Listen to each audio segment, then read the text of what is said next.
my parents sneered. You'll never measure up to your brother. I stood up and said, then tell him to cover all the bills. Can you imagine saving your family home from foreclosure? Pouring your entire life savings into it, only to watch your parents casually hand your sister the keys to another house? Like it was nothing? What happens when you realize your biggest act of love was a secret, but their gift was just a desperate, tangled lie? Transition to more natural conversational camera angle. Hi everyone, I'm Stephanie Adams, 29 years old, and I still remember the absolute sting of those words. Christmas morning last year, my parents, Robert and Margaret, they were all smiles, handing my sister Emma a small box. Inside, a brand new house key. I mean, an entire house. When I dared to ask why, my dad just patted my shoulder, that familiar, dismissive gesture, and said, "You'll understand someday." I stayed silent, watching their little celebration, until finally, Dad opened my gift. And his smile, it vanished, instantly.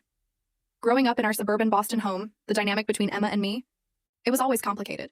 We're only 2 years apart, but honestly, it felt like we lived in different universes in how our parents saw us. Emma, the free spirit, the artist, with her flowing auburn hair and paint-stained fingers, she was always the apple of their eye. Even in her late 30s, struggling financially, they never stopped praising her creative spirit, defending every single one of her choices. Then there was me, Stephanie, the practical one. I was the academic achiever, the scholarship winner at Northeastern University, the one who built a successful career as a financial analyst in downtown Boston. By 29, I had a great apartment overlooking the harbor, a healthy investment portfolio, all the stability my parents supposedly preached about. But somehow when I achieved it, they never seemed to value it. Numbers are safe, Steph, Dad would say, whenever I shared a promotion or a bonus. He always found a way to make my achievements sound like I'd taken the easy way out. Emma's really putting herself out there with her art, he'd add usually. Putting herself out there, for Emma had translated into over a decade of my parents covering her rent, paying off her credit cards, financing art supplies for projects that rarely, if ever, materialized. Meanwhile, I'd been financially independent since graduation, never once asking for a dime after I left for college. Our family gatherings became predictable. Emma would show up late, usually with some fresh crisis.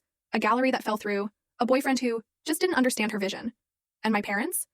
They'd instantly rally around her, offering solutions, money, endless emotional support. I'd just sit quietly sipping my wine, honestly wondering if they even remembered I was in the room.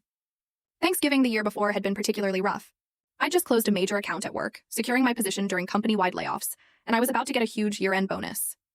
When I tried to share the news, Mom cut me off mid-sentence. "Honey, that's great," she'd said, "but Emma's going through something. Full story video added in below."